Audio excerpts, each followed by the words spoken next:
There are three events in UFO history that have made this motion picture possible. In the 1950s, Trevor James Constable unlocks one of the mysteries of UFOs. With the aid of infrared photography, he discovers the fact that some UFOs are invisible. By using infrared film in his cameras, he discovered UFOs that exist in a light spectrum that cannot be seen with the naked eye or photographed with conventional cameras.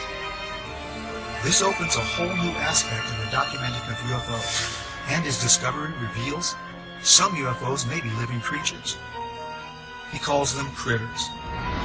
In 1994, his ASME discovers a phenomenon called frogs, a life form invisible to the naked eye that we've never seen before. He also develops a technique for filming these life forms that exist in the realm of the very past. He calls it skyfishing, using high-speed shutter settings on camcorders. In 1995, NASA stops airing live broadcasts from shuttle missions after UFO footage has been made public, creating a controversy about how much NASA really knows about their existence. Looks like you got an object right in front of you, Mark. You're looking out there. I'm not sure what you're talking about. Never mind. That same year, Martin Stubbs begins recording what will be 5 years and over 2,500 hours of uninterrupted live broadcasts from NASA's own download.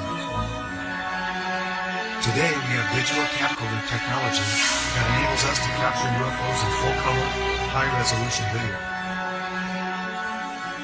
Invisible UFOs can now be captured in broad daylight by anyone. Two camcorders of the same make and model are set up side by side. Camera 1 on the left is set for regular daytime recording. Camera 2 on the right is set on night shot, which has been converted to shoot in broad daylight. On the regular camera, there's nothing in the sky. With the night shot camera on the right, a UFO that is in the infrared spectrum is clearly visible. What has never been seen that exists in an invisible realm of the infrared can now be seen using current camcorder technology. Using this new technology for filming UFOs invisible to the naked eye, someone out there will eventually capture the best UFO or raw footage ever, and probably in high-definition video. UFO research, however, is only a part of the story. I think it's long past time to open this up to the public. Give us information to the young people of the world in this country. They want to hear it. They want it. Give it to them. Don't hide it and tell lies and make stories. They're not stupid.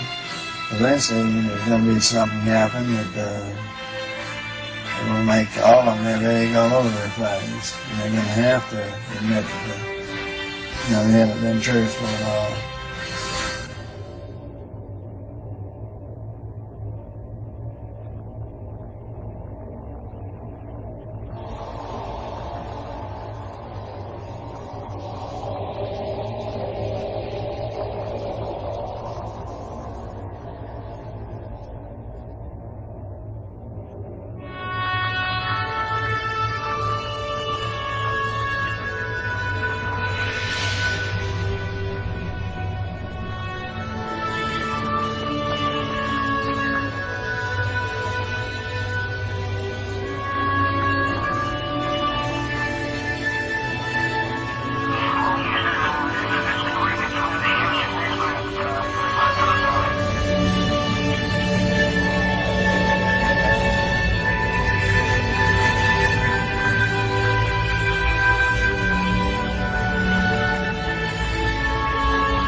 heavy aircraft gun pointed to action against unidentified aircraft in the Los Angeles area, ordered by the Fourth Interceptor Command at 2:25 a.m. The unidentified object moved slowly down the Pacific coast from Santa Monica and disappeared south of Long Beach. Searchlights closely followed the object down the coast and kept it centered in their track. Now, secretly, it became crossing heavy object, but none appeared to hit it. The shooting stopped about 3:30 a.m. Approximately 20 minutes after the firing died down, the ship returned and headed westward from Long Beach toward Santa Monica. The gun put it to action again, turning round after round the shells at the other. The second barrage appeared to be closer to downtown Los Angeles, as watchers could hear the concussion of the gun more clearly, and the flash of bursting shells was brighter. Then the ship disappeared for the second time over the ocean. We return you now to CBS in New York. That was Byron Palmer on the West Coast.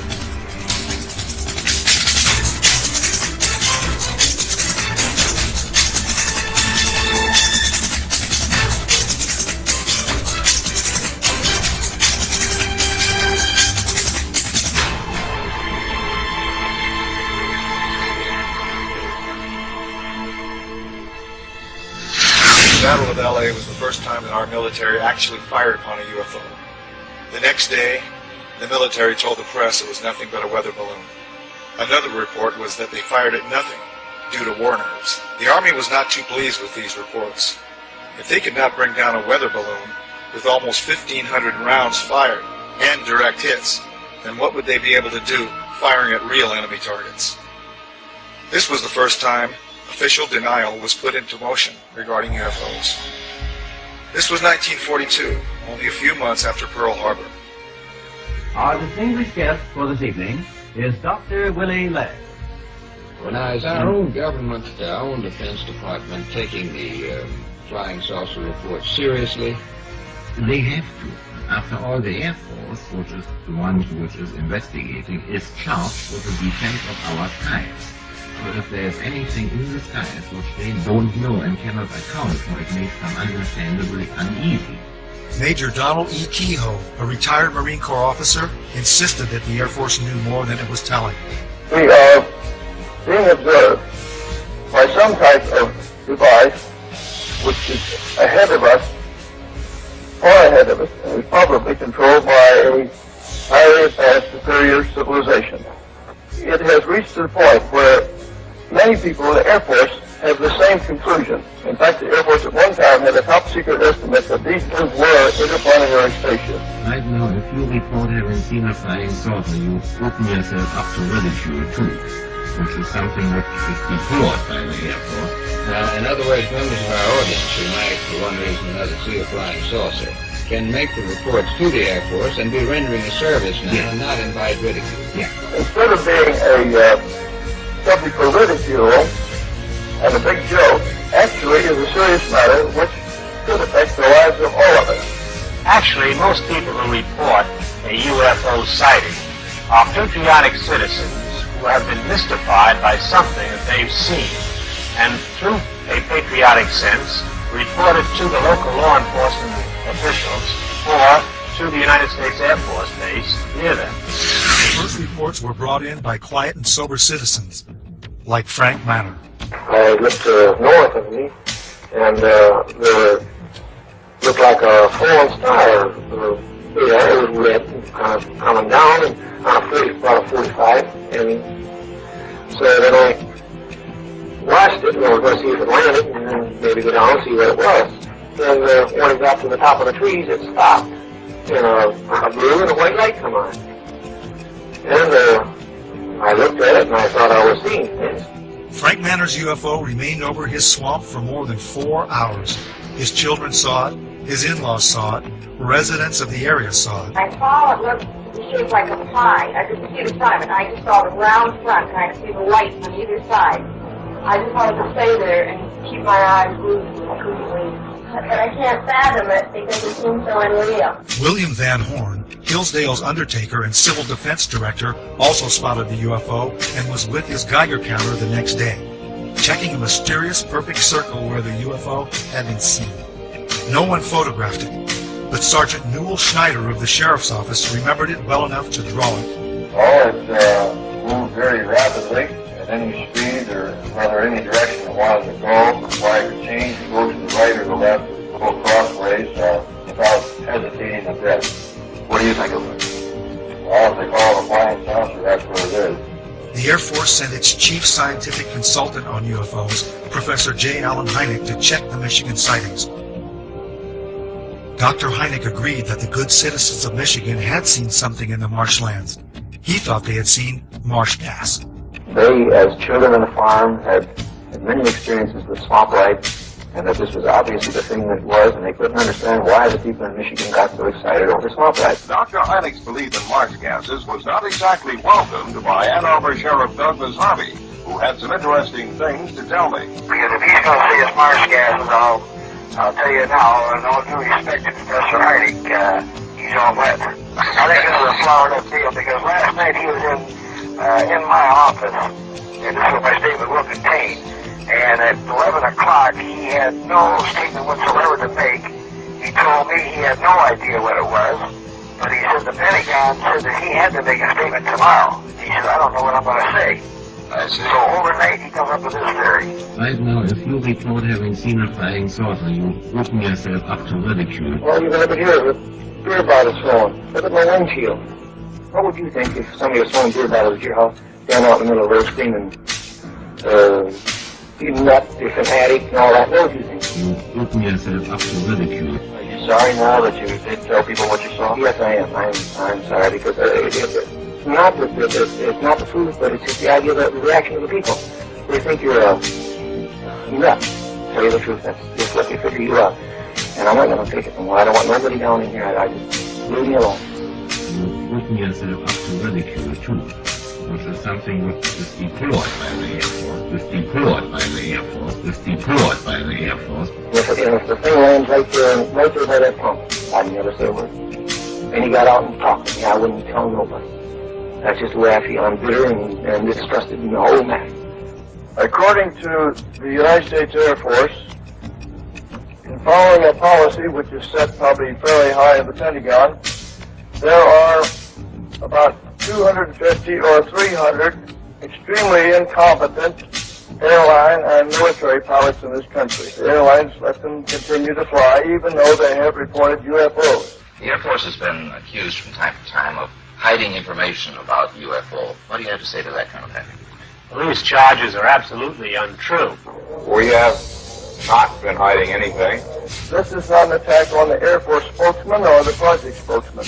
They are simply following orders to explain away all UFO sightings as quickly as possible when they become public and deny that UFOs really exist. UFOs were fairly new, and even though there had been sporadic reports throughout the late 1800s and early 1900s, they were simply nothing to worry about. Flying saucers had been reported and photographed worldwide. They were not an issue because the sightings, although seen by pilots and close to Army bases, did not seem to pose any kind of threat. They were simply passed off as strange lights or sightings of atmospheric and weather anomalies by untrained civilians who were seeing things that were easy to explain. After the attack on Pearl Harbor, it became apparent that our military needed to control who or what flew into our airspace. Radar was the newest technology for detecting anything in our skies that was not acknowledged to be our aircraft. The Battle of LA was an example of an unknown aircraft that was immune to all that our anti-aircraft guns could deliver. Nothing could bring this one object down. What was our military going to do to control this unknown threat? What would happen if the public found out these things were real and there was nothing we could do to stop them? The only solution was to deny that there was any kind of threat from something we had no control over, something we could not stop. The solution included an official denial that would last over 60 years. The Air Force and the CIA hired and commissioned the top astronomers, scientists, and experts of those times to become the authorities on the subject of UFOs. These experts appeared on national radio and television and gave the naive, gullible, and patriotic public the myth about UFOs. Astronomer Thornton Page was on a CIA committee that investigated UFO reports in 1952. Its conclusion? No evidence of UFOs. Even highly regarded astronomer Carl Sagan was placed by the Air Force as a consultant on a scientific panel to deny the existence of UFOs. The official Air Force reply was that there was no cover-up, and there were no flying saucers from outer space. I would like to close by reading a very brief excerpt from the report of the Air Force's Scientific Advisory Board, which they made recently upon completing a detailed review of the subject of UFOs. This is a statement. The committee concluded that in the 19 years since the first UFO was sighted, there has been no evidence that unidentified flying objects are a threat to our national security. This was to become the greatest story ever denied.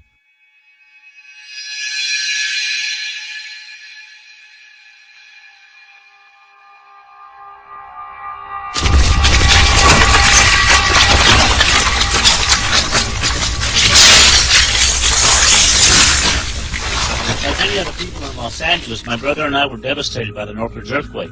I was awake that morning making final edit decisions on a film that we had been working on for the past year. Our film and video editing studio was destroyed, so we had to finish cutting the film at one of the labs in Burbank. We didn't realize that the earthquake was only the beginning of what would become one of the many life-changing events that were about to unfold. We decided to go home and visit our family for a while before coming back and starting all over again. We went back to Roswell, New Mexico, which is our hometown, and a couple of months later we filmed the first broad daylight footage ever taken of UFOs over the Roswell area. We compiled an enormous archive of broad daylight UFO activity at Midway, which is where we all grew up, and which is located just 9 miles south of Roswell. Midway is also the place where the rods phenomenon was discovered. A mysterious object has been caught on tape over Albany, New York. It looks suspiciously like a missile. Is that possible? Yeah, that's pretty scary over a commercial airport, but I don't know, whatever it is, it was going very fast, it was above the clouds, and it was hundreds of feet in length. So the FBI has seen this tape? Yeah, they took it from me, and it's on its way to Washington to be analyzed. Now, what do you think it is? I mean, just looking at it, are you calling it a UFO, or are you calling it a missile? What does it look like to you? A lot of people are saying that it's this thing called a rod, which I'm not sure about. These biological creatures that live in the upper atmosphere, which sounds strange, that we haven't discovered yet because they just move too fast for us to see. It doesn't. So somebody's telling you that thing is an owl. Yeah.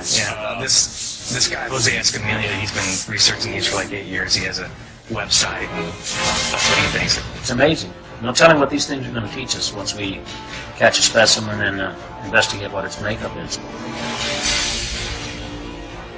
But it's an incredible phenomenon. Whatever these things are, they've mastered the ability to travel through both regions as if there's nothing really there. It's like traveling through dimensions. The rods are just one part of an enormous panorama of life that is veiled from normal human sight. You found that by using an extremely fast shutter, you could slow down and objectify something that would otherwise elude the photographic process. But that doesn't mean that they're not there. It just means that you need a device, an apparatus that will remove an optical limitation that you have. We don't reject the microscope because the microscope intensifies the power of human sight. Without it, the world of the microbe would not exist. But that wouldn't alter the fact that our entire environment, our entire living scenario, is really conditioned upon what happens in a domain that we cannot see directly. In my opinion, the same thing applies, and this will be verified in years to come, at the upper border of nature. But I realized at this point that it's very secret, that it was kept secret, because I asked him, what are you going to do with this piece of information? And he said, we always airbrush these out before we sell them to the public.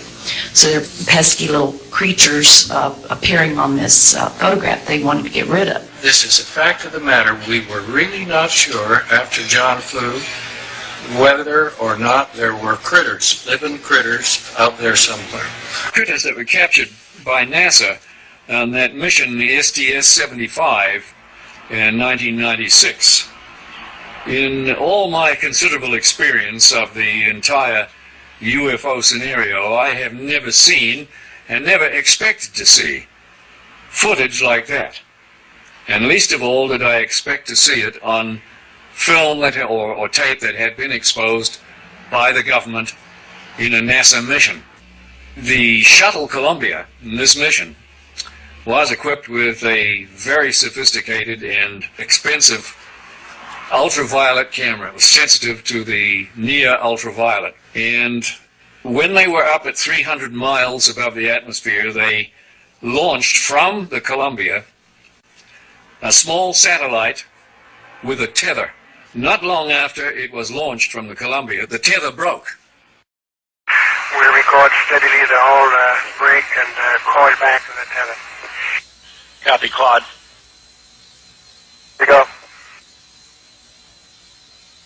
Again, this is a view of the satellite. Well, if it had to break, it hit it in the right place. And you see on this astonishing film, you see the satellite go drifting far astern of this orbiting Columbia. The tether, which is 12 miles long, straightens out into a long white line, which you can see as plainly as could be. Columbia and the satellite now 77 nautical miles apart. Now, while this is all going on, a whole covey of UFOs, perhaps 36 of them, manifest to this ultraviolet camera, and they begin moving around, circulating, looking for all the world like something in an aquarium tank. The satellite, again, just moving into sunrise. Now, Houston, of course, down on the ground, is getting this feed from the Columbia, and they ask the astronauts in the shuttle, what can they see? What is it they can see? You guys getting the image? Franklin, we see a long line, a couple of star-like things, and a lot of things swimming in the foreground. Can you describe what you're seeing? Well, the long line is a tether, and there's a little bit of debris that kind of flies with us. It is like a brilliant white bar. It looks like a neon sign, and it's 12 miles long. Now, what this does is give you a sort of cosmic ruler by which you can get an idea and an estimate of the diameter of the UFOs that are flitting around down there. Now, when you see them go behind the tether, that means that you can use that tether like a ruler to measure their diameter. And those things that are down there going behind the tether are between 2 and 3 nautical miles in diameter. One of the things you see over and over again is you see UFOs materialize into the ultraviolet while you watch. You see them come from out of nowhere to the point where they are returning a response to the camera. You also see them dematerialize while you have them under observation. There's 2 of the central things that have gone on with UFOs since day one: materialization and dematerialization. It's going on in this film, 300 miles above the Earth, photographed by your government with your astronauts superintending the whole thing. Charlie, completely unzoomed, and you see the full extent of the tether. Columbia, Houston, that's a much better view, a lot more contrast visible. It's not an infrequent occurrence out there. They have quite often. There were probably 1,500 reported cases. I have over 3,000 cases now. They estimated 100 yards from the left wing was this 100-foot disc. And the strength of the signal was as strong as the surface contact on the water of an aircraft carrier. This contact was huge. We were flying tankers over England, and London Control asked us to intercept a UFO. We would go from 1 o'clock, 7 or 8 miles to 6, 7 o'clock, 7 or 8 miles inside of 4 or 5 seconds. You have to be moving. They could rise, go straight up. They could do that. It seemed like instantaneous. Once they started moving, they went straight up, for a while, and then they went zap then it just sort of disappeared, it dematerialized, and left the atmosphere just gone. It just took off into space.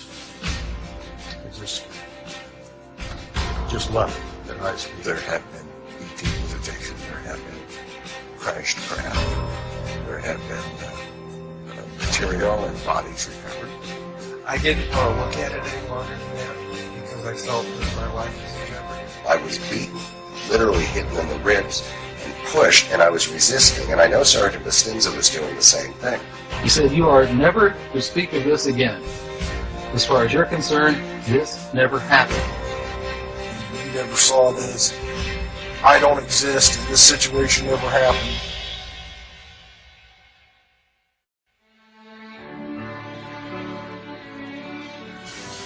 We are here today to disclose the truth about a subject that has been ridiculed and questioned, denied for at least 50 years. The reason we are coming forward now is that we are asking for the U.S. Congress and for President Bush to move towards an official inquiry and disclosure on this subject. Morning, ladies and gentlemen. My name is Clifford Stone. I was a Sergeant First Class, United States Army. My name is Dwayne Arneson. I served 26 years as a communication electronics officer in the U.S. Air Force. My name is John Callahan. I'm a retired FAA employee. I was the division manager for the Accidents Evaluation and Investigation Division. My name is Don Phillips. I was in the United States Air Force and had worked with certain intelligence agencies of the United States government. These are people who have been inside the CIA, NSA, NRO, Air Force, Navy, Marines, Army, all divisions of the intelligence and military community, as well as corporate witnesses, contractors to the government. My name is Dan Willis. My name is George Filer III. My name is John Maynard. My name is Donna Hare. My name is Carl Wolf. My name is Harlan Bentley. My name is Larry Warren. My name is Mark McCandlish. And these are folks who have been involved in so-called black budget or covert unacknowledged projects. These unacknowledged special access projects are taking in at least $40 to $80 billion per year. And they are sitting on technologies that can change the world forever. My name is Charles L. Brown. My name is Michael Smith. My name is Robert Solis. My name is Carol Rosen. I have had grown men weep who are in the Pentagon, who are members of Congress, and who have said to me, what are we going to do?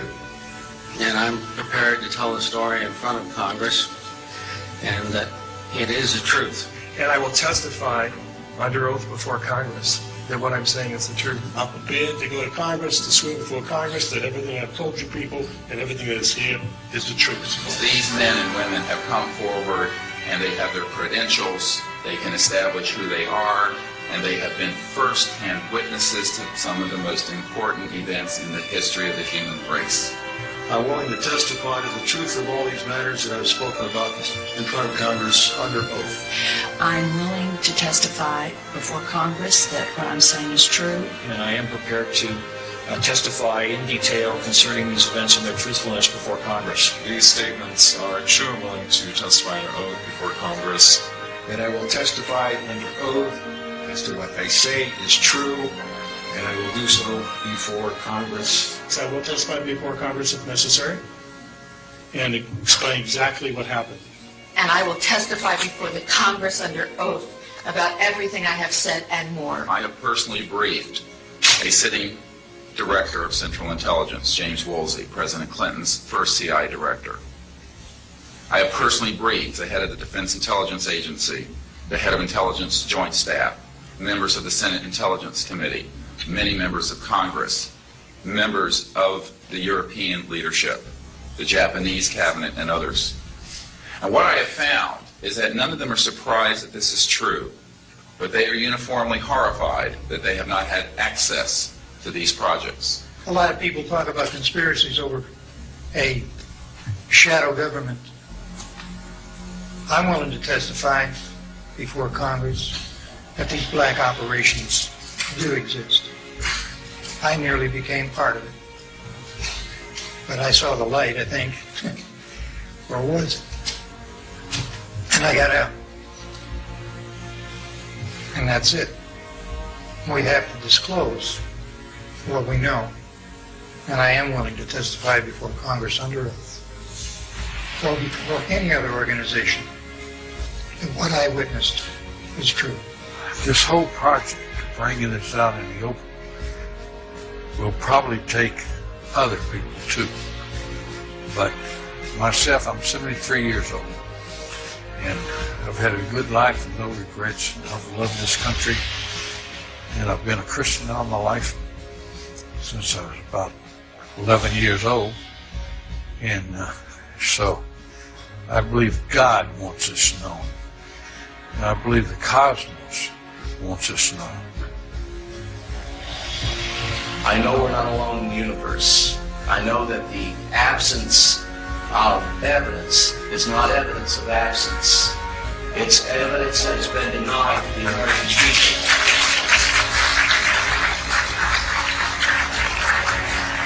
I stand before you today, and my Almighty God, I tell you this. If Congress calls me in and says, will you testify in detail what you know, I stand here today prepared and ready to do just that. Governments must never lie to the people.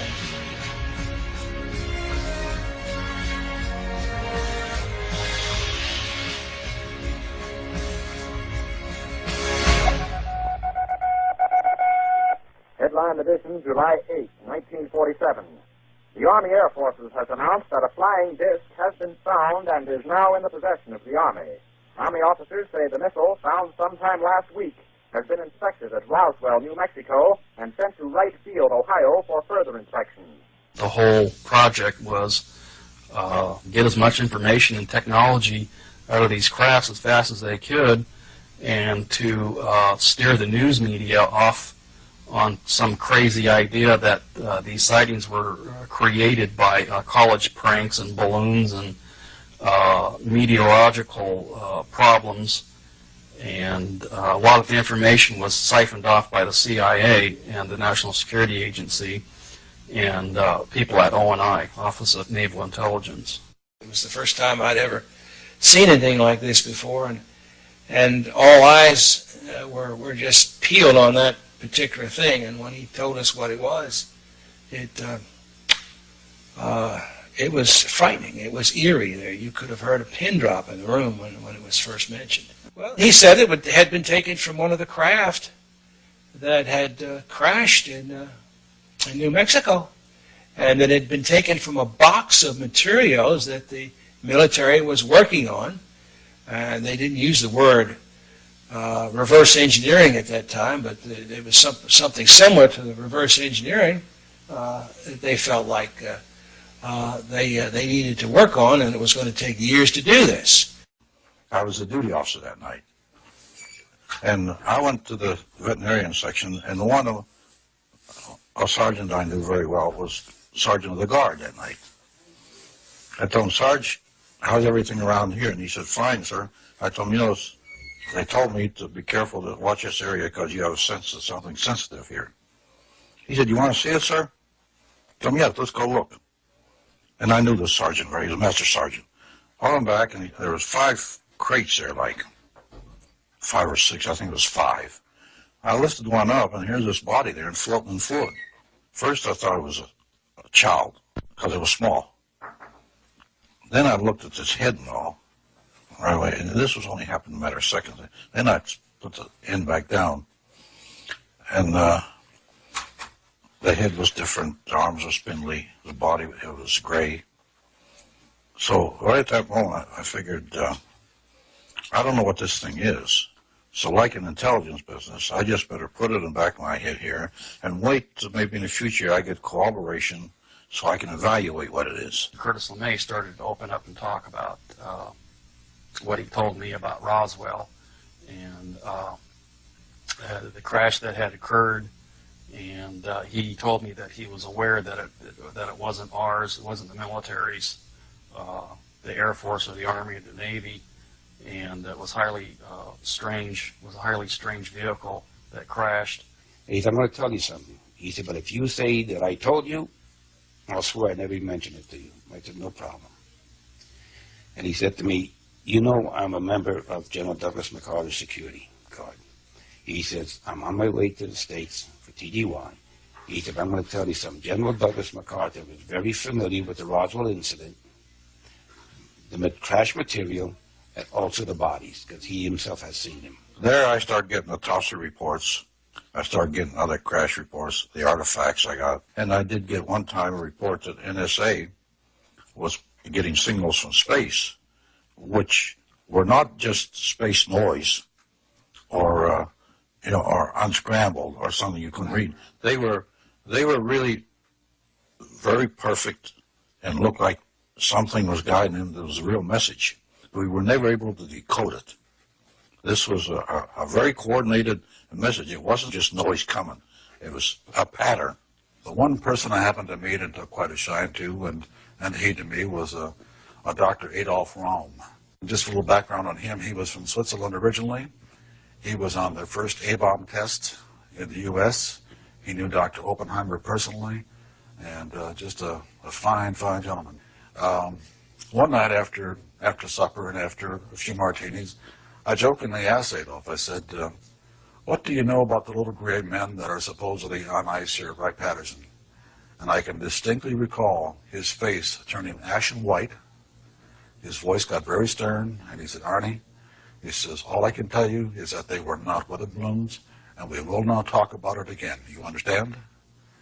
And there was no uncertainty in my mind that we wouldn't talk about this further. We can safely say that, yes, there were some captured craft in Roswell, New Mexico, and yeah, they were real. And yes, we really did get some technology from them. And yes, we really did put it to work. How many bodies have been recovered? Don't know. How many crashes have occurred in which we only got debris from because they came and did their recovery before we got there? Don't know, but it has happened. It has happened. When they have problems, just like we send out a distress call, they send out a distress call, which is something that a lot of people don't allude to or don't even, it's the one question that's never asked. But here again, we think of them as something intangible, like that stuffed animal there. But they're living, breathing creatures, as mortal as you and I. They think, they have loves, they have likes, they have dislikes, they have social culture. This is so important to try to make people understand that that is the case. There were more crashes than Roswell that people don't understand is that there was one in 1948 and there was another one in 1949.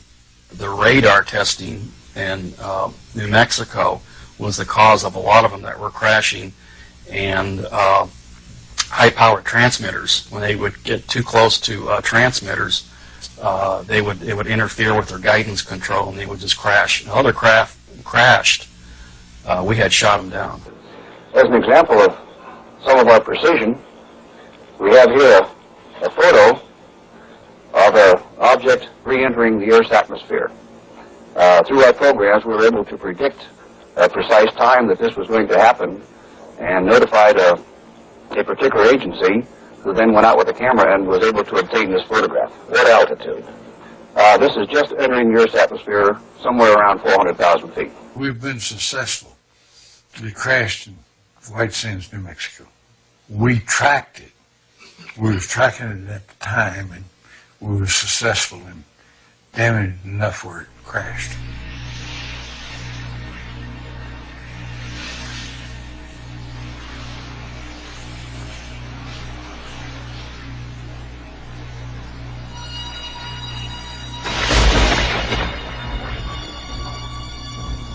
I can verify, corroborated by the people that I have worked with and do work with now. A comment that was really funny at that particular point. I didn't really connect it with anything until later. He says, "You have no idea at all what we're about, do you?" And I told him, "No, sir, I don't." He says, "Well, someday the technology will be out there that has been totally back-engineered." Went right over my head at that particular point. When we gave the information out, we gave it out and insisted they take the patents. But also we put a little bit of a requirement on there. Requirement, feed it back to us for the competitive edge of the Army. Take the patents, make all the money you want, but give it to the American people and give it to the world. The Japanese, they interviewed me, and I told them when we put the integrated circuit out, we also gave it to you. Also had fiber optics laying there. They didn't know what these things were. They figured they were wires of some sort, but didn't know how they operate. The interesting thing that shows you that we have not achieved the point of where these fiber optics are is my dad would also hold them in his hand, and when he closed his hand around them, the ends would be glowing. So this means they contain their own energy. Hey, well, why would you need a fiber optic system in a spaceship? Well, okay, if suddenly everything in the vehicle suddenly becomes mass canceled, and even the electrons become mass canceled, it means that all of the telemetry that's going through your system is going to go out of haywire. It's going to be like suddenly the system goes through a phase change and everything's superconducting. Why use fiber optics? Because photons have no mass, supposedly. So they're unaffected.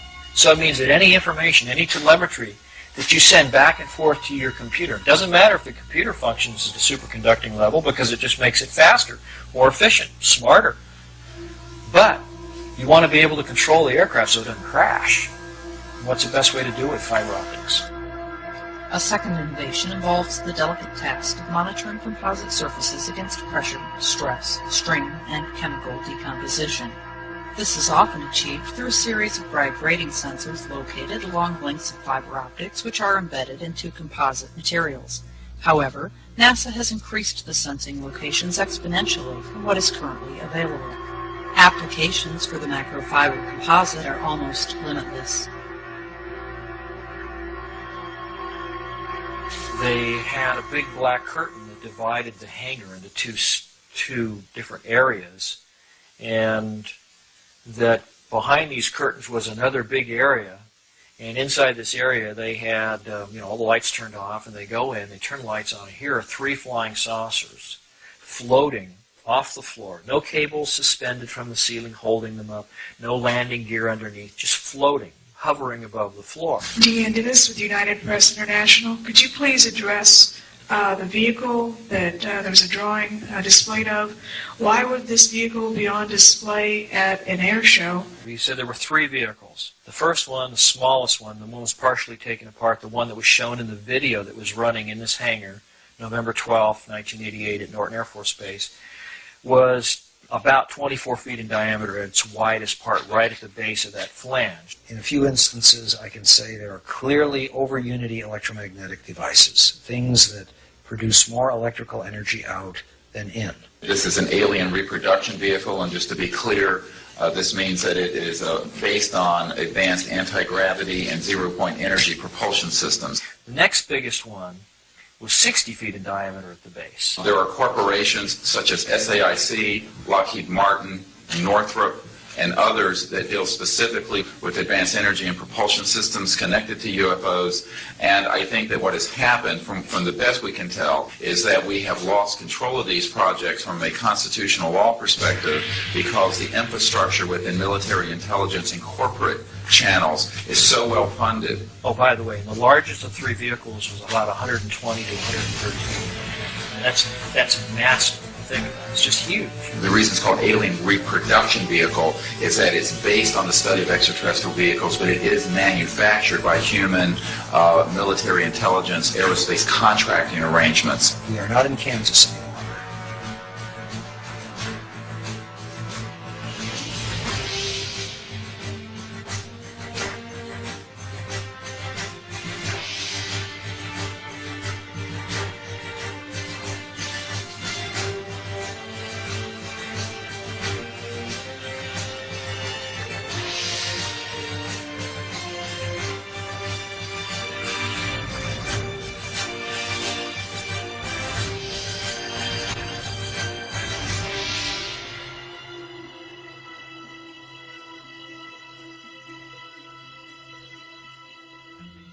Brad said that in this exhibit in Norton Air Force Base, that a 3-star general said that these vehicles were capable of doing light speed or better.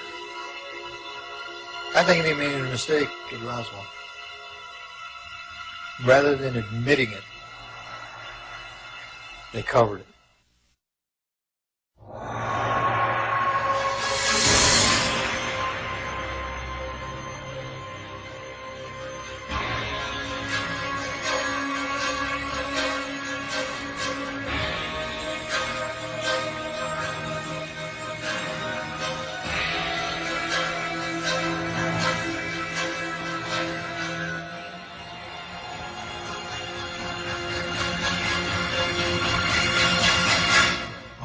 Is an object that exists in our immediate space.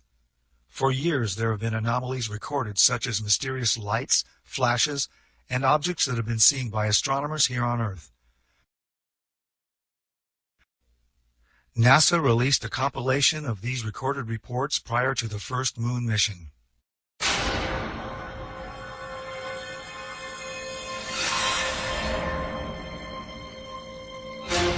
Gemini 70, are you 98?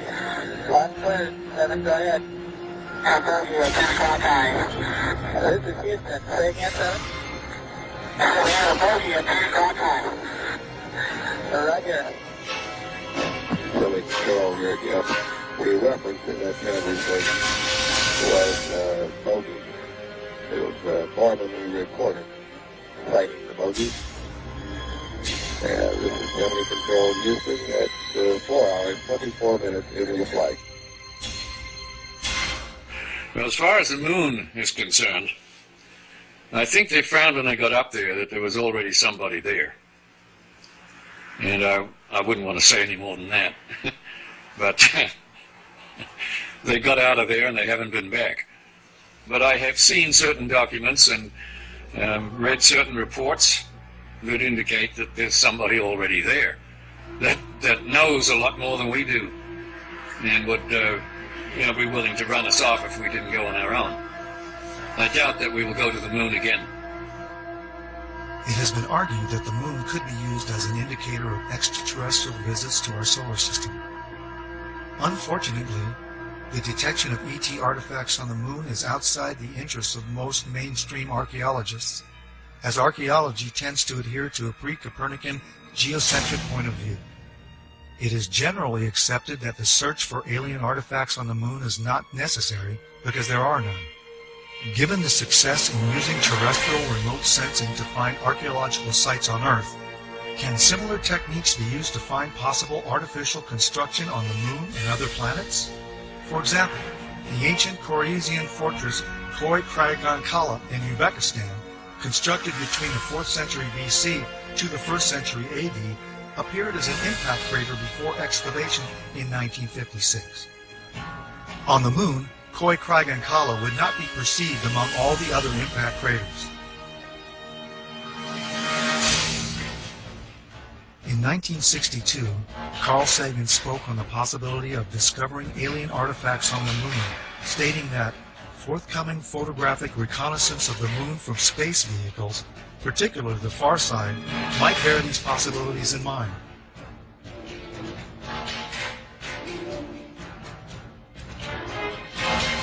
Rectangular patterns on airspace photos are recognized as signs of human culture in the remote sensing of the Earth and air archaeology. It seems reasonable, then, to search for rectangular patterns on the moon, or on Mars.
I walked into the photo lab in the restricted area, and this was between missions. One of the gentlemen I had been friends with, and I still talk to occasionally, he pointed to one area of this mosaic. It was one panel of a mosaic with a smile on his face. He said, "Look over there." And I looked, and in one of the photo panels, I saw a round white dot. And at the time, it was very crisp, very sharp lines on it. And I said to him, what is that? Is that a dot on the emulsion? And then he's grinning, and he says, dots on the emulsion don't leave round shadows on the ground. And there was a round shadow at the right angle, at the correct angle, the sun shining on the trees. I saw pine trees. I didn't see a coastline. I don't know where this was. And I said, "Is this a UFO?" And he's smiling at me, and he says, "I can't tell you that. I can't tell you that." What I knew he meant was it was, but he couldn't tell me. So I said, "What are you going to do with this information?" And he said, "Well, we always have to airbrush them out before we sell them to the public." In 1965, in mid-1965, I was loaned to the Lunar Orbiter Project at NASA on Langley Field. They had problems with a piece of electronic equipment that was bottlenecking their production of photographs. I was taken into the laboratory where the equipment was malfunctioning. The Airman Second Class was in the dark room at that time. I was also an Airman Second Class. About 30 minutes into the process, he said to me in a very distressed way, "By the way, we've discovered a base on the backside of the moon." And then he proceeded to put photographs down in front of me, and clearly in these photographs were structures, spherical buildings, and towers.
Always airbrush these out before we sell them to the public.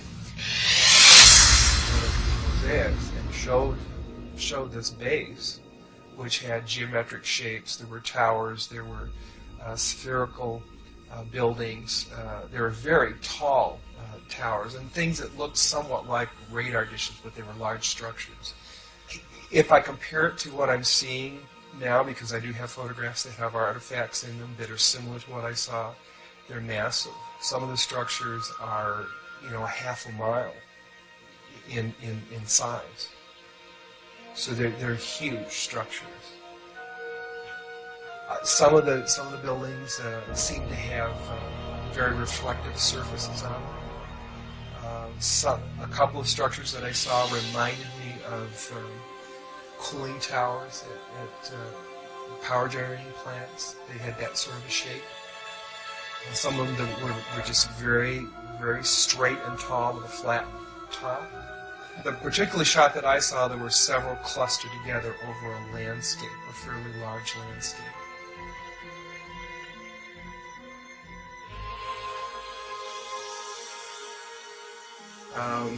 I worked there for 3 more days, and I remember going home and naively thinking, I can't wait to hear about this on the evening news. And here it is, more than 30 years later, and I hope we hear about it tonight. And I will testify under oath before Congress that what I'm saying is the truth.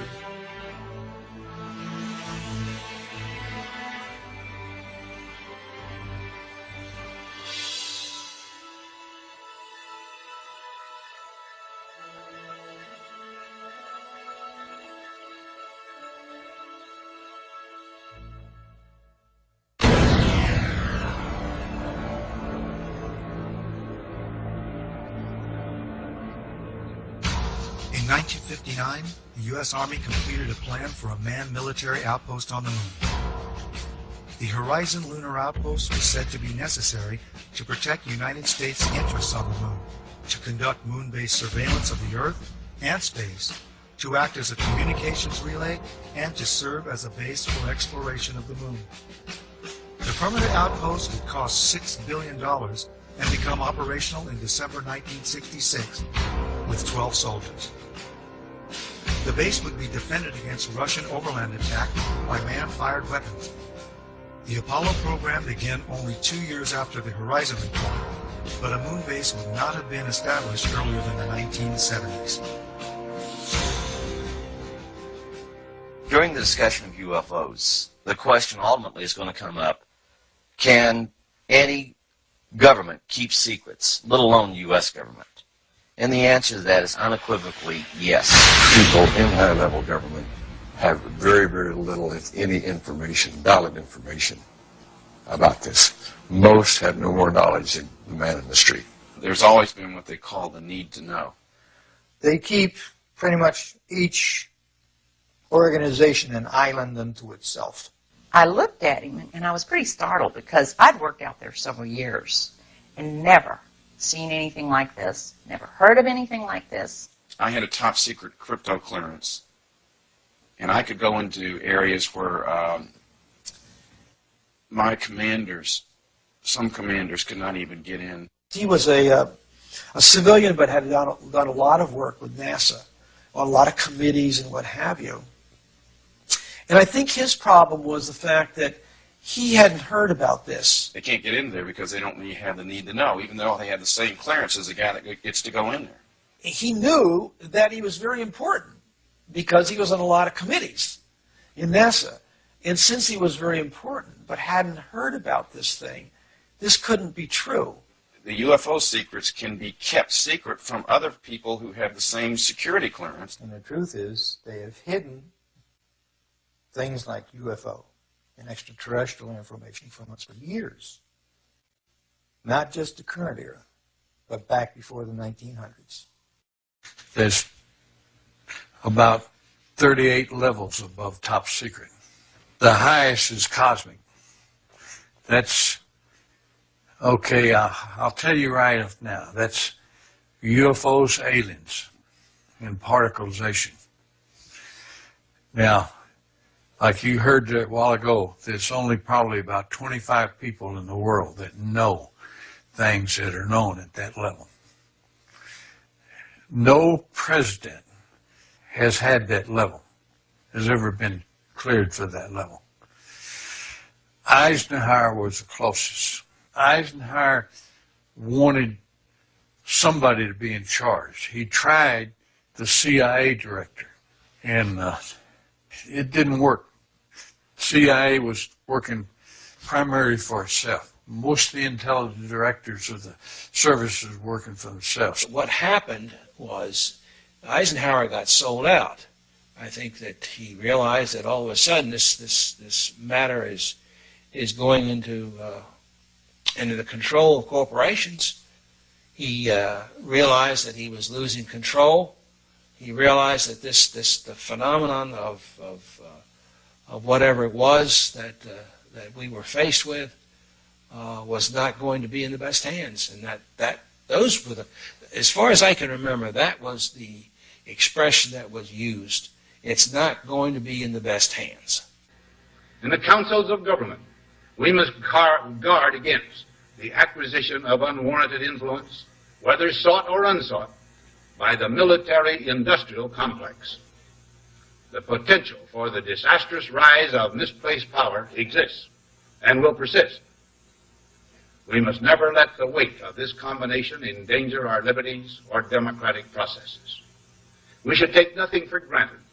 Only an alert and knowledgeable citizenry can compel the proper meshing of the huge industrial and military machinery of defense with our peaceful methods and goals. And so it was organized under the name the NRO. You couldn't mention NRO. NRO, National Reconnaissance Office, basically run by the Air Force. The Reconnaissance Office, from my understanding of people that I've had contacts with since I retired, has taken on a lot more responsibility, particularly towards UFO and extraterrestrial activities. You could say that they picked up where Blue Book dropped off. If you're on that level, there's an organization worldwide called ACIO. That's Alien Contact Intelligence Organization. If you pay your dues and you follow the rules, you can benefit, your government is allowed to benefit from that organization's information. Henry Kissinger headed some sort of a study group back in the 50s to study the ramifications of this information if it had leaked through a credible source. In fact, Jimmy Carter was not brought into the loop. They, for some reason, the group, the control group, they don't trust the guy for some reason. They don't trust Jimmy Carter. They were afraid that he would come out and make statements, blanketed statements to the news media. I was contacted by Ms. Marcia Smith, who was the director of the Science and Technology Division of the Congressional Research Service. She asked to meet with me, and I met with her, and she informed me that President Carter, upon taking office in January of 1977, held a meeting with then the Director of Central Intelligence, who was George Bush Sr., and demanded that the Director of Central Intelligence turn over to the President the classified information about unidentified flying objects and the information that was in the possession of the United States intelligence community concerning the existence of extraterrestrial intelligence. This information was refused to the President of the United States by the Director of Central Intelligence, George Bush Sr.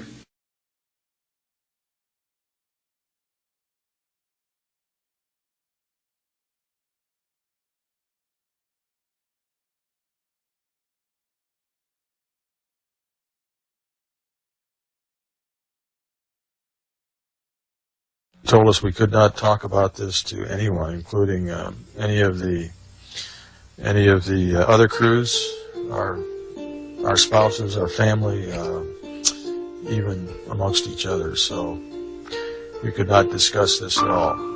In the military, they do ridicule you, and I was ridiculed a few times. I was told I would never make Master Sergeant. I was on orders for tech. I was told I would never make Master Sergeant if I brought this crap up again. The pilots that had seen things and talked about it, some of them were let go, some of them released from their flying and treated as nutcases and things like that. At times I used to carry a nuclear weapon. In other words, I was mentally fit to carry nuclear weapons, but I'm not mentally fit if I see a UFO. Well, this criticism and this ridicule has, I think, done more to keep the story coming out than almost anything else. It had been discussed with me on numerous occasions. Talked about what could happen to me militarily and what could happen to me even if I discussed this as a civilian. That subject just was dropped. It just wasn't discussed. Anything to discredit you, and you'd never get a promotion, and I'd spend the next 3.5 years up the North Pole living in a tent checking the weather balloons. I've made no money from this. I've got nothing but pain and suffering out of it, out of talking about it. I've been harassed at my home. This was used against me partially in losing a job once in teaching. I've had a hell of a time after I've told this story, but I continue to tell the story because I think it's important for people to understand that this sort of shit goes on in the government. He was sorry he wrote the book. He was sorry he exposed the family to the ridicule, to the lawsuits. It's been very tough on our entire family. He did not want to die, leaving us with these problems. Just hope that the future people such as yourself and me will know what to do with this type of knowledge that this man brought forward. I do say that he is the first man to come forward in a high capacity.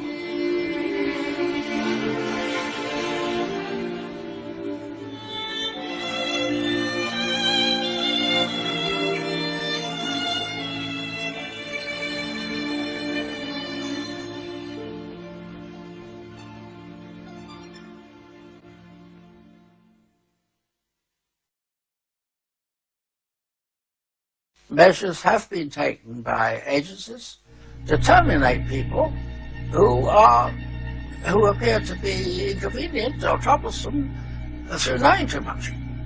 I would go interview people that claimed they had seen something and try to convince them they hadn't seen something or they were, hallucinating or something. Well, if that didn't work, another team would come in and give all the threats and threaten them, their family, and so on and so forth. And they would be in charge of discrediting them, making them look foolish, or so on and so forth. Now, if that didn't work, then there was another team that put an end to that problem, one way or the other.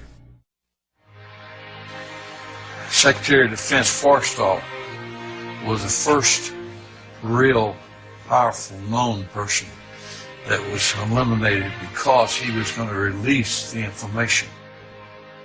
And nobody has ever paid for that crime. A crime had never been really thoroughly investigated by forces to see what happened to him.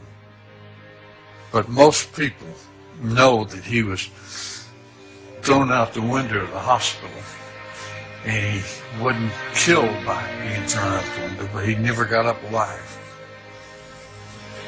He was talking about being erased. And I said, man, what do you mean, erased? He said, yes. He said, you will be erased. I said, how do you know all this? And there's something to that effect. And he said, I know. He said, they'll go after not only you, he said, they'll go after your family. And those were his words.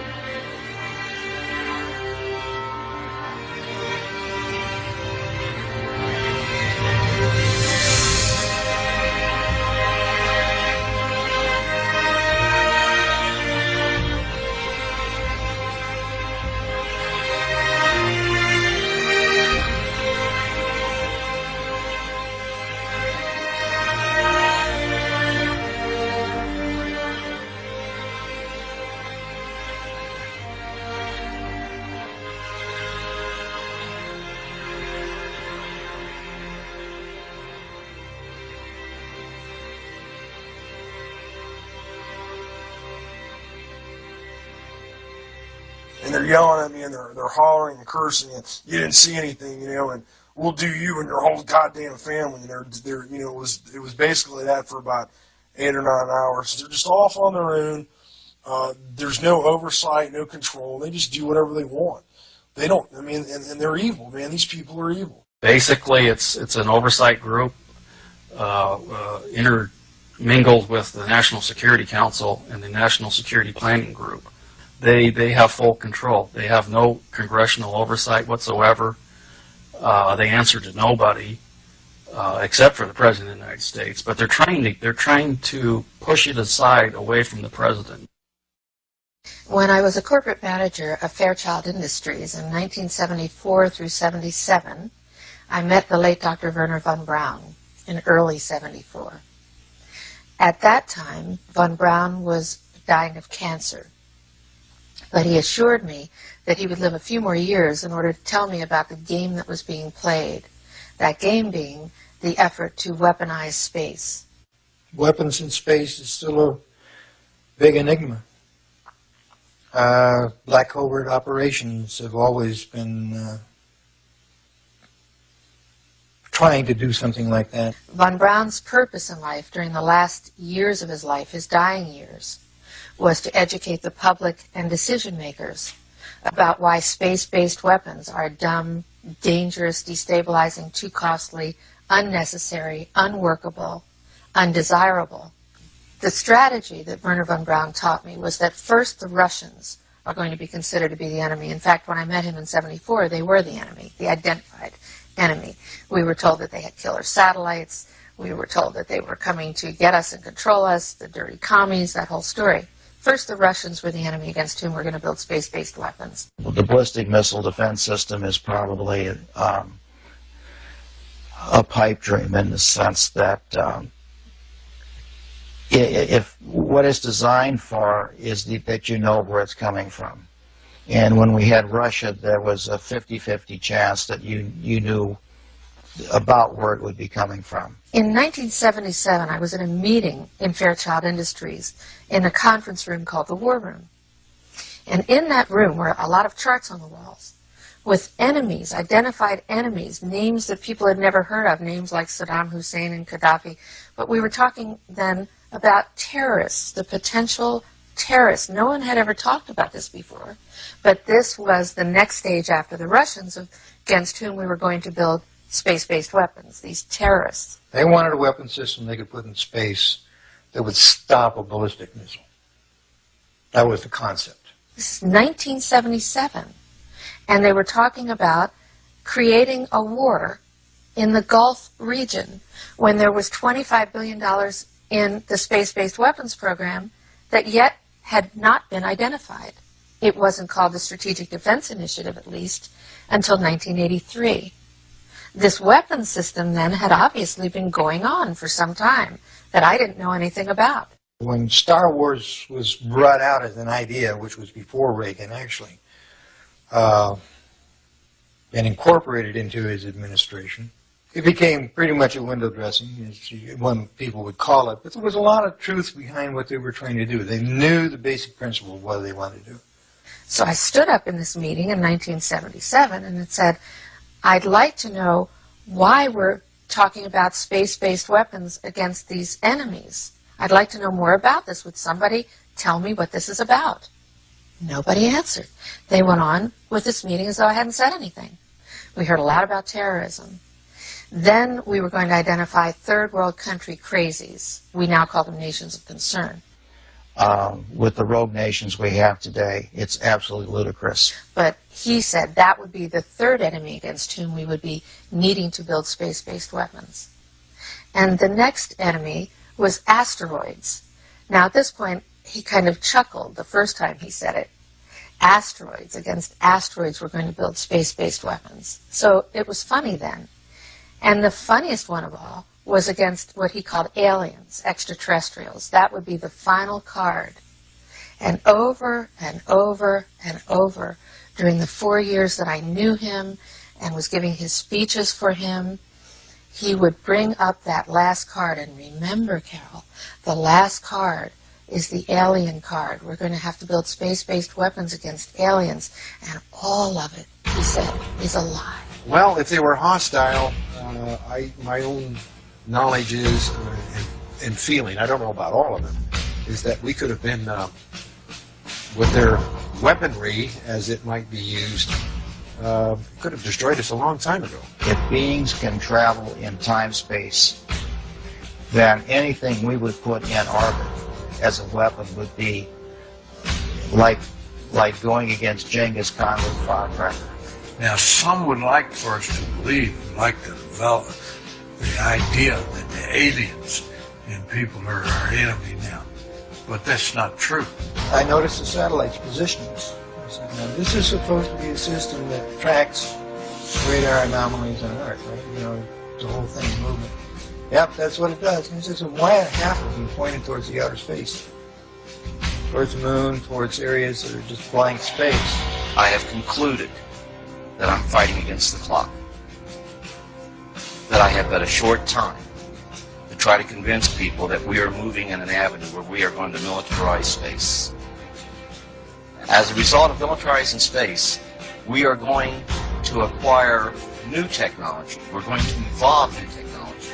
At least half of those satellites you got out there aren't looking at Earth. He had to receive several transmissions from the Pentagon and from other satellite monitoring stations of the NSA that they were tracking ETVs, extraterrestrial. That stands for extraterrestrial vehicles.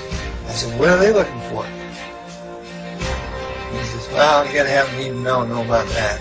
We put nuclear weapons out in space as a line of defense, and we was ready to blow them up if they started in. He didn't mention a timeline, but he said that it was going to be speeding up faster than anybody could possibly imagine. Okay, we're not joking about this, but Dan was at window 1. He looked out, he saw an object floating nearby. We took several pictures of it. It's fairly small. We just heard that in the process of poring over that heat shield, they found 3 more objects floating in close proximity to the space shuttle Atlantis. So you got 1, 2, and 3. Unclear what those are. Maybe a 4th. Unclear what those are. Could be ice. Could be little pieces of harmless debris. Worst case scenario, could be parts of the heat shield, and that is why NASA is concerned. So it's very hard to identify what those little things might be.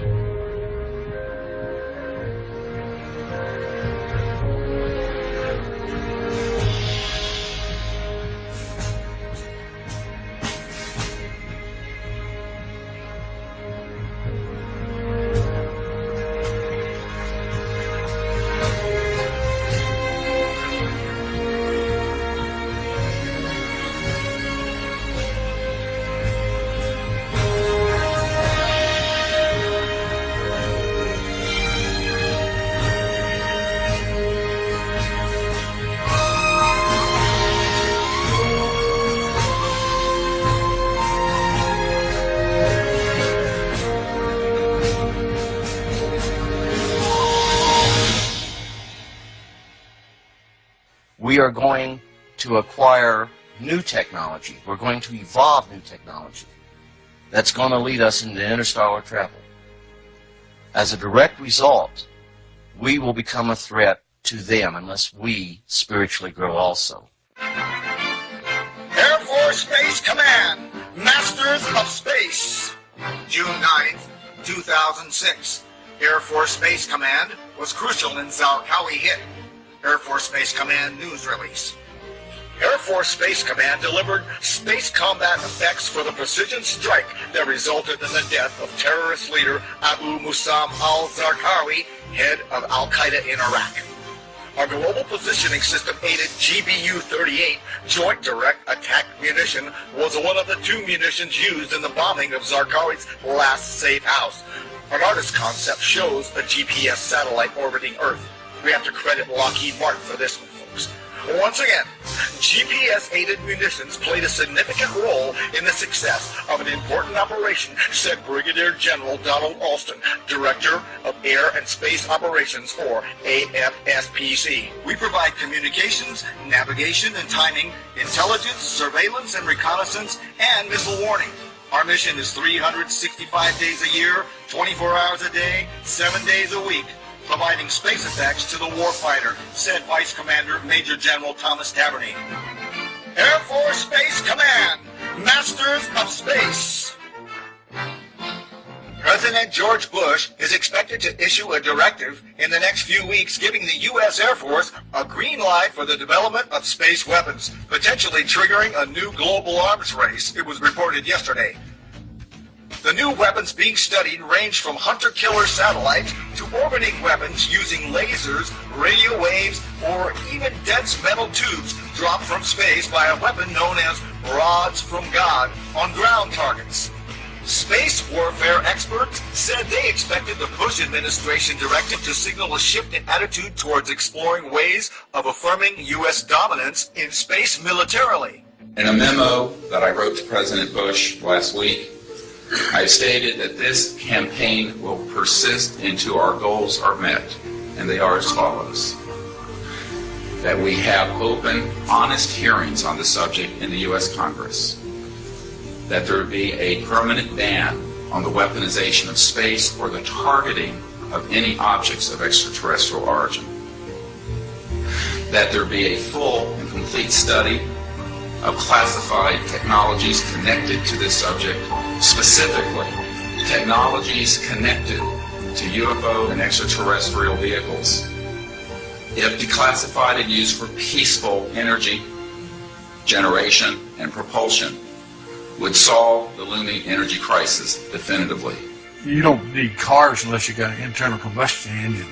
Well, if you have one of these units, you know, that's about 16 inches long and about 8 inches high and about 10 inches wide, then you don't need to plug into Kit Carson, the local electric company. It burns nothing. No pollution. Okay? It never wears out because there's no moving parts. Denny Klein uses an alternative fuel source once thought impossible. He says people still have trouble believing him when he reveals his liquid fuel. Water. Take water and electricity, and we break it down through our very unique electrolysis process. Klein has just patented his process of converting H2O to HHO, producing a gas that combines the atomic power of hydrogen with the chemical stability of water. It turns right back to water. You see the water running off of it. Klein originally designed his water-burning engine for cutting metal. Thought his invention would replace volatile acetylene in welding factories. And then one day, as he drove to his laboratory in Clearwater, he thought of another way to burn his HHO gas. On a 100-mile trip, we use about 4 ounces of water. Klein says his prototype 1994 Ford Escort can travel exclusively on water, though he currently has it rigged to run as a water and gasoline hybrid. Simply speaking, it can change the world by reducing our dependence on fossil fuels. These are equivalent to our... Pete Dominici is helping Klein take his hydrogen technology patents from a 2-room office in Clearwater to consumer markets around the world. You know what? Microsoft came out of nowhere, came out of the garage. Why not hydrogen technologies? The duo is already in negotiations with one U.S. automaker and the U.S. government. Their plans have grown from basic welding with water to powering the entire world from the safest and cleanest fuel on Earth. Members of Congress recently invited Denny Klein to Washington to demonstrate his technology. Now his company is currently developing a Hummer for the U.S. military that can run on both water and gasoline. I have concluded that it's based on a few people making a lot of money and gaining power. We have cartels. We have a whole set of cartels in an area, interlocking corporations, and behind this we have a few people who are quite wealthy and who own most things. It's about ego. Everybody's trying to be the big monkey. It's really as simple as that. Who's controlling the world? A lot of people think that Iraq, Iran, and so on and so on. They don't. They don't. We control it. Us and the British interests and the world interests. Well, some people refer to this the secret government. I would say that in terms of profiting from the status quo, big oil, there are certain geopolitical and financial infrastructures that would not welcome a definitive replacement to the fossil fuels. So what we get is the great Armageddon everybody's been dreading. The energy crisis going right now, in my view, will probably evoke a great Armageddon that we've all feared so long in about 2007. It's about a few people who really are playing an old, dangerous, costly game for their own pocketbooks and power struggle. People in power right now don't want us to know is that this free energy is available to everybody. I will tell you, and we can prove this with other scientists who are ready to come forward, that we already have a complete replacement for any fossil fuels or ionizing nuclear power plants. We don't need them.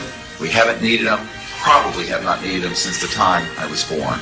The, quote, cover-up of this issue that has been going on for the last 50 years is probably the biggest single threat to our democratic society. This is the greatest strategic threat to survival of the United States and, in fact, of civilization itself. It still bothers me that I've seen all this, I know all this, and like I'm walking around like with the answer and nobody wants to ask the question. I think it's time for us to act, to end this charade. It's definitely time to make this disclosure on this. It's been kept secret too long. One of the things that I'm upset about is that good people are forced to do illegal things, and I believe that this information should be given to American public. It's the discovery of the lifetime of humankind, isn't it? To find out that we're not here alone. People are walking around in a daze. They have no idea what is going on. The fools may blow the world from other causes, don't misunderstand me.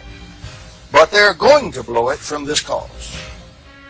A shadowy government with its own Air Force, its own Navy, its own fundraising mechanism, and the ability to pursue its own ideas of the national interest, free from all checks and balances, and free from the law itself.